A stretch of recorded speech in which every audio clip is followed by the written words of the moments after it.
മലപ്പുറത്ത് ജില്ലാ വിഭജനം വീണ്ടും ചർച്ചയാക്കി യൂത്ത് ലീഗ്.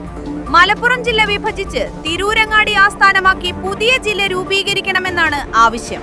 തിരൂരങ്ങാടി മണ്ഡലം മുസ്ലിം യൂത്ത് ലീഗ് പ്രതിനിധി സമ്മേളനത്തിലാണ് വിഷയം പ്രമേയമായി അവതരിപ്പിച്ചത്.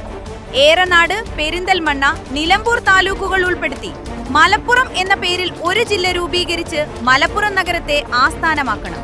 തിരൂർ, പൊന്നാനി, തിരൂരങ്ങാടി, കൊണ്ടോട്ടി താലൂക്കുകൾ ഉൾപ്പെടുത്തി തിരൂരങ്ങാടി എന്ന പേരിൽ പുതിയ ജില്ല രൂപീകരിച്ച് തിരൂരങ്ങാടിയെ ആസ്ഥാനമാക്കണം. വലിയ ജനസംഖ്യയുള്ള ജില്ലകളെ ചെറിയ കാര്യക്ഷമ ജില്ലകളാക്കി പുനഃസംഘടിപ്പിക്കുന്നത് കാലഘട്ടത്തിന്റെ ആവശ്യമാണെന്നും യൂത്ത് ലീഗ് ആവശ്യപ്പെട്ടു. എന്നാൽ മുസ്ലിം ലീഗ് സംസ്ഥാന നേതൃത്വം ഇത്തരത്തിലൊരു തീരുമാനം എടുത്തിട്ടില്ല. ഇക്കാര്യത്തിൽ സംസ്ഥാന നേതൃത്വം എന്ത് തീരുമാനമെടുക്കുമെന്നതാണ് ഉയരുന്ന ചോദ്യം. വിഭജനത്തിലൂടെ ലഭിക്കുന്ന പ്രധാന നേട്ടങ്ങളെന്ന് യൂത്ത് ലീഗ് ചൂണ്ടിക്കാണിക്കുന്നവ. ന്യൂസ് ഡെസ്ക് സെറ്റ്കോ ന്യൂസ്.